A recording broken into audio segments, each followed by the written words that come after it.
અને હવે એક હરખાવા જેવા સમાચારની વાત કરવી છે। હરખાવાનું એટલા માટે છે કારણ કે માં નર્મદા હવે છલોછલ થઈ ગઈ છે। સરદાર સરોવર ડેમની સપાટીમાં હવે ધરખમ વધારો થયો છે। નર્મદા ડેમ 87% ભરાઈ ગયો છે। ડેમના 9 ગેટ ખોલવામાં આવ્યા છે। સિઝનમાં પહેલીવાર આ ડેમની સપાટી 134.75 મીટર પર પહોંચી છે। ડેમની મહત્તમ સપાટી 138.68 મીટર છે। નર્મદા ડેમ મહત્તમ સપાટીથી માત્ર 4 મીટર દૂર છે। ઉપરવાસમાં અને ખાસ કરીને મધ્યપ્રદેશમાં જોરદાર વરસાદના કારણે 3,60,629 ક્યુસેક પાણીની આવક થઈ રહી છે। ડેમમાં પાણીનો જથ્થો હાલ 3823.60 મિલિયન ક્યુબિક મીટર છે। ગેટ ખોલીને 1.50 લાખ ક્યુસેક પાણી છોડવામાં આવી રહ્યું છે। નદી કાંઠાના વિસ્તારોને એલર્ટ કરવામાં આવ્યા છે, જેમાં નર્મદા, ભરૂચ અને વડોદરાના કેટલાક ગ્રામ્ય વિસ્તારના વિસ્તારો છે કે જેમને એલર્ટ કરવામાં આવ્યા છે। કાંઠા વિસ્તારના અનેક ગામડાઓ છે કે જેમને એલર્ટ કરવામાં આવ્યા છે, કારણ કે ભરૂચમાં થયેલી દુર્ઘટના સૌ કોઈને યાદ છે। ગત વર્ષે આ જ પ્રકારની દુર્ઘટના ઘટી હતી, પરંતુ સૌથી મોટી અને સારી વાત એ છે કે નર્મદા છલોછલ થઈ છે અને ગુજરાતીઓના હૈયાર ખાઈ રહ્યા છે।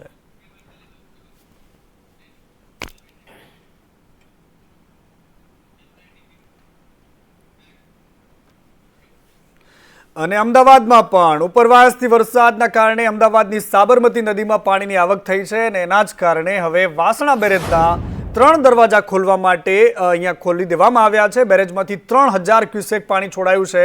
પાણી છોડાતા નીચાણવાળા ગામોને એલર્ટ કરાયા છે। અમદાવાદની સાબરમતી નદી અને જ્યાં વાસણા બેરેજના 3 દરવાજા ખોલવામાં આવ્યા છે।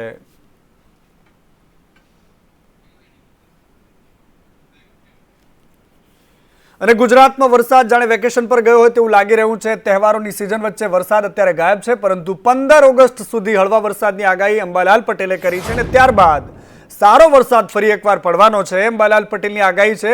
ઉત્તર અને મધ્ય ગુજરાતમાં મધ્યમ વરસાદની આગાહી કરી છે અંબાલાલ પટેલે।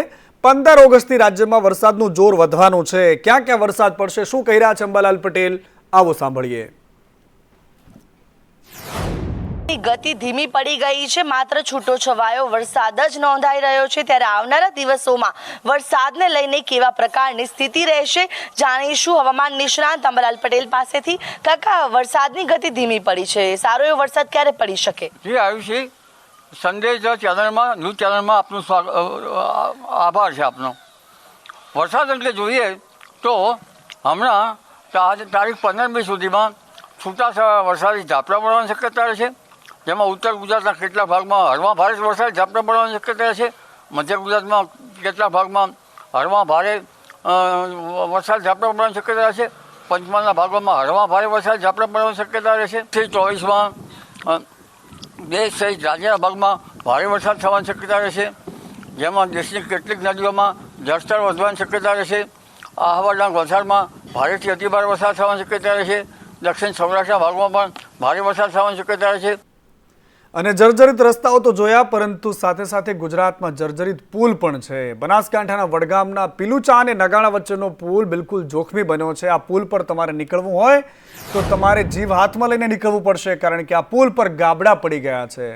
વાહન ચાલકોને અકસ્માતનો ભય સતાવી રહ્યો છે। સ્થાનિક લોકો વારંવાર ફરિયાદો કરે છે, પરંતુ સાંભળવા વાળું કોણ છે અહીંયા, એનું કોઈ જ નિરાકરણ નથી આવતું।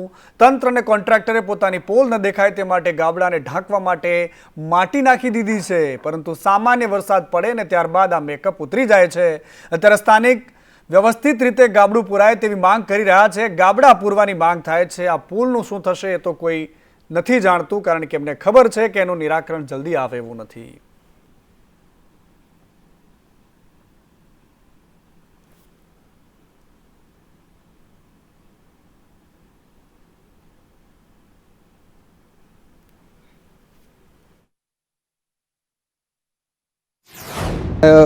નગાણા તથા પીલુચાના જે બ્રિજ આવેલો છે એ બ્રિજમાં વારંવાર ગાબડું પડે છે। અમે તંત્રમાં રજૂઆત કરી, તે છતાં કોઈ લોકોને કોઈ કામકાજ કરતા નથી। વરસાદ આવે એટલે ગાબડું પડે છે।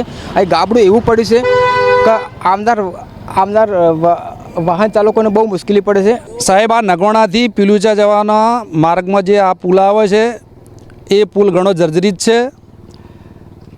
આજુબાજુ ગાબડો પડ્યો છે અને પુલની સાઈડમાં જે ગાબડું પડ્યું છે એ ઘણું મોટું છે અને ત્યાં એક્સિડન્ટ થવાની સંભાવના છે।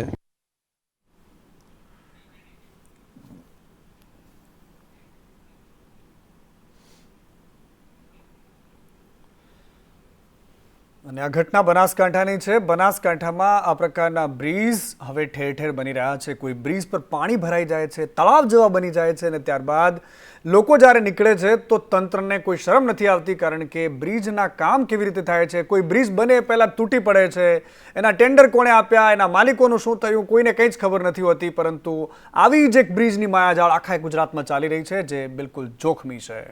દ્વારકા પીઠના શંકરાચાર્ય સ્વરૂપાનંદ સરસ્વતીની તેઓ આજે અમદાવાદમાં છે અને શ્રાવણમાં નોનવેજની લારીઓ જે ચાલે છે એમને બંધ કરવાની માંગ કરી છે. નોનવેજ હંમેશા માટે બંધ કરવું જોઈએ તેવું પણ શંકરાચાર્યએ કહ્યું છે કે કોઈના જીવને ખાવું એ માણસનું કામ નથી. શંકરાચાર્ય આ પ્રકારની વાત કરી છે. માણસો માટે ખાવા માટે ખૂબ શાકાહારી વસ્તુઓ છે. ધાર્મિક સ્થળોના 5 કિલોમીટર સુધી તો નોનવેજ બંધ કરી જ દેવું જોઈએ તેવી પણ વાત એમણે કરી છે.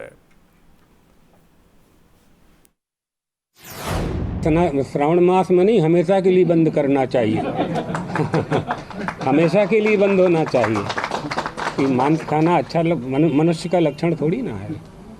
हिंसक पशु छोटे पशुओं का मांस खाते हैं. मनुष्य के लिए दाल चावल है ना, आटा रोटी है ना, शाकाहारी भोजन है. हम इसका कभी समर्थन नहीं करेंगे. ये बहुत पुरानी मांग है हम लोगों की. इसलिए जब पूरी नहीं होती है तो कहते हैं कि तीर्थ स्थानों में कम से कम श्रावण मास में महादेव के मंदिरों के पास, द्वारकाधीश मंदिरों के पास, चारों धाम में, ज्योतिर्लिंग में जहाँ तीर्थ स्थान है वहाँ से 5 किलोमीटर तक मांस की दुकान नहीं होनी चाहिए. અને શંકરાચાર્ય સ્વરૂપાનંદ સરસ્વતીએ અમદાવાદમાં એ પણ કહ્યું કે ગાયને રાષ્ટ્રમાતા જાહેર કરો. ગાય એ રાષ્ટ્રમાતા છે અને એને રાષ્ટ્રમાતા બનાવવાની માંગ કરી રહ્યા છીએ અમે. ગાયને રાષ્ટ્રમાતા બનાવશે તો જ હિન્દુ રાષ્ટ્ર બની શકશે એવી પણ વાત એમણે કરી છે.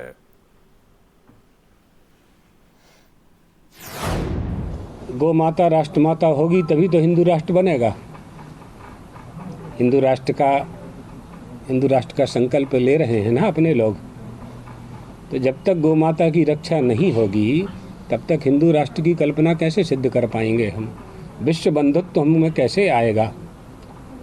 सनातन धर्मावलंबियों के लिए, हिंदुओं के लिए तो गौ माता है. हिंदू होने का पहला लक्षण है गाय की रक्षा करना.